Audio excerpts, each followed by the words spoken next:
I'm Adam Watson. I'm Julian Watson. This is Darkslinger Mafia, 28 Days of Christmas. Every day between Thanksgiving and Christmas Day, we're posting a video that does a deep dive look at a Christmas special.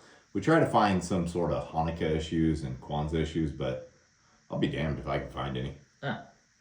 Yeah, so this is Elemental Special issue number 2. It's got a wraparound cover. Nothing wrong with the cover, but I'll admit I wouldn't have picked this up based off the cover alone. Yeah. I've been picking up Elementals because I like Bill Willingham's writing in Fables, and I know this is a superhero story he did. Yeah. So I decided to go ahead and start buying this one. Found most of them in like 50-cent bins. Yeah, the cover's okay. It's all right. This is the first one I'm actually reading. And apparently this particular issue bridges the gap between the end of the first Elemental series and the relaunch of it with brand new issue number 1. So there's going to be some parts where I'm kind of lost here. Bill Willingham is story, script, and art. Jack Herman is additional script. Bob Pinaha is letters. And Kurt Maserett did the colors. Michael Urey did the edits. Since Tyler was complaining that I never credit the editors, there we go. So it begins with a guy who deals in, let's call him like black market wizard hitmen, basically. Yeah. I mean, that's kind of what I got, right? He's well drawn. He's a sleazy guy. Yeah. I'm more familiar with Willingham as a writer. I haven't really seen his artwork. His artwork's pretty serviceable. Yeah. I think it's funny that there's a Coke can in the midst of all of these magical curios behind this guy. Yeah. So he's trying to sell his client on various, I don't know what you call them, hitmen, specialists, whatever. She doesn't like any of them. She doesn't like lycanthropes or any of those type of people. And then he gets to Fantasia Faust, who is apparently an iron golem that's camouflaged by illusion spells and has a spell on her to balance her weight so that you never know she's actually a metal statue. Starting to get where this guy is the writer of Fables. Yeah. Yeah. This character is pretty cool looking. Yeah. I'm assuming that she's probably appeared in Elementals before. But like I said, I haven't actually read any of the issues I have until now, so.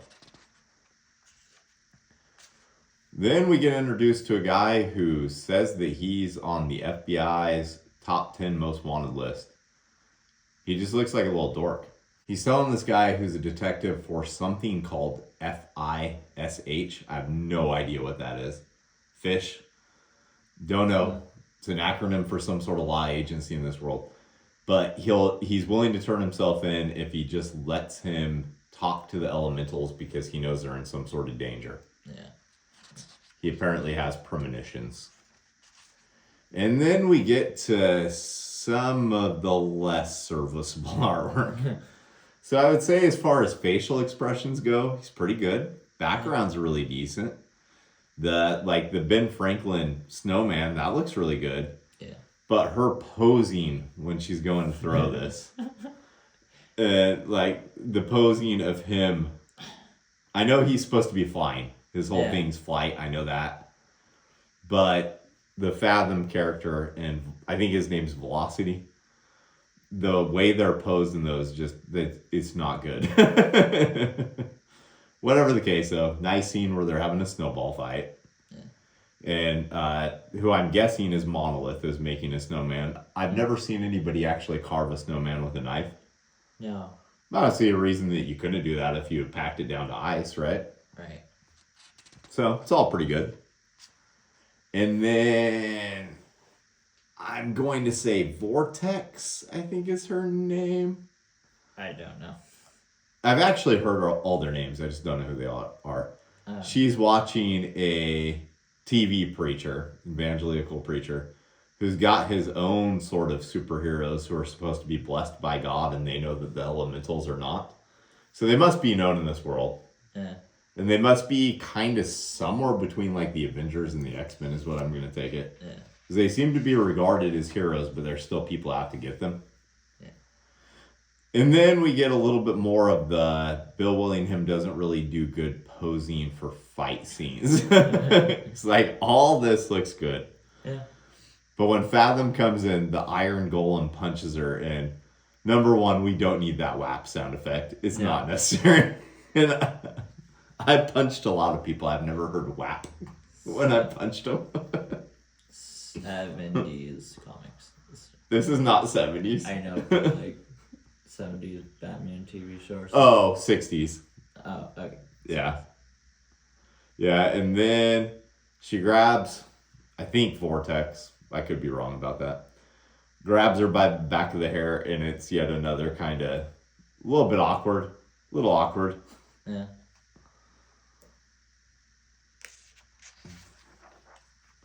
And then we get ill-placed ads. Yeah. I don't know that there's really a great place for ads in comics. No. I always put them at the very back of the book in any of my own, though. For good reason. Like, when you open up this as a center fold here, it's like, yeah. I mean, I know it's not literally the center of the book, but you know what I mean. Yeah. So she tosses her out the window, and that's when this guy decides there's trouble because he doesn't think she threw herself out the window. He's pretty smart. Yeah. So then he flies her up in the sky, and we get kind of another awkward, like, the action scenes just, they don't hold up as well as the other artwork. Yeah. And once again, the sound effects for what it sounds like when you hit somebody, thwap. She's supposed to be made out of iron. I think it'd make a noise other than thwap. I do like this. Her kicking him in the back of the head. That works for me. Yeah. And then Monolith comes in. It's a good splash page, actually. Yeah. I do like that.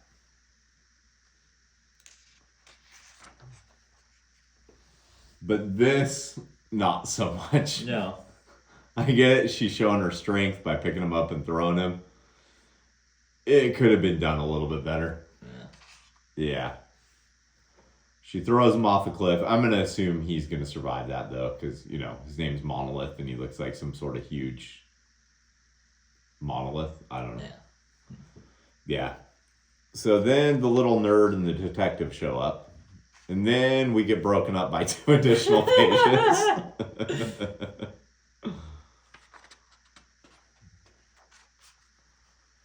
She's got them captured and is using their cordless phone. You know how I know that? Because cell phones weren't a thing yet. Unless she's got some sort of like cop satellite phone, which I guess could be. Yeah. That's when I learned, but you may already know if you know this series, that the little nerd is some sort of lycanthrope.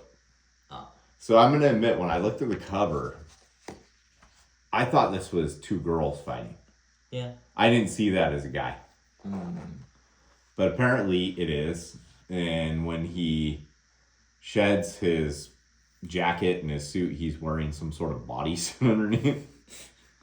He's not bad looking. No. Kind of like almost what if Nightcrawler looked more like a cat to me. But, you know, that's okay. I'm okay with that. So she pokes him in the eye, which is an effective move in a fight. And just starts beating his ass. These action scenes look slightly better. Yeah. Her arm could have been done a little bit better, things like that. But all in all, not bad. Yeah. Her pose right here, though, not nearly as good. No. And then for some reason, the detective has to get like right next to her to shoot her. He's going to shoot her in the head, but decides to shoot her in the boob instead. Then she wakes up and finds out that she can just easily outrun her in this. It's just little things like that. Like, I get you don't want to make your comic too photo reference. Yeah. All that, but, you know, maybe watch a movie. And even back then, we should have had VCRs that had the ability to freeze on, like, you know, when somebody's being thrown. Yeah. So she decides to melt all her clothes off, which apparently this comic actually shows the underneath, unlike X-Men or Avengers. And she thinks that it's not going to do her any good because, you know, she's made of iron. But if you just keep pouring on the heat, iron will melt. Yeah. So she kills her, which is pretty awesome. Yeah. And then it's back to the elementals where this guy suddenly doesn't have a bloody eye. It's just his head, apparently. Mm. And then this guy shows up. I'm guessing if you've been following the series, you know who this character is. Yeah. Yeah, I don't know. Everything about it does make me want to go back.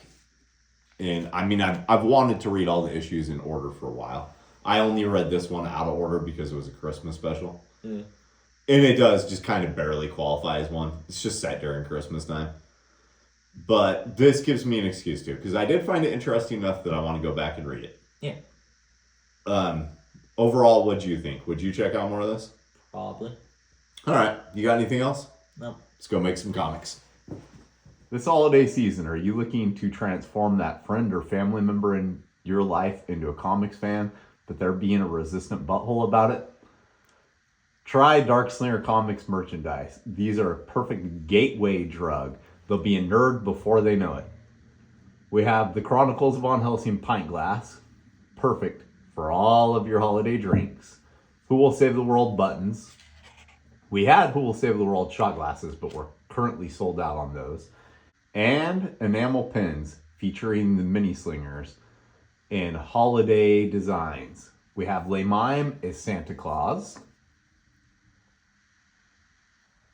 Inspiratu is Krampus. And Todd is Jacob Marley from A Christmas Carol. You don't have to just buy these as a gift. You can buy them for yourself too. They're available at our website, darkslinger.com. Retailers, you can order these in bulk through Comics Mainstream.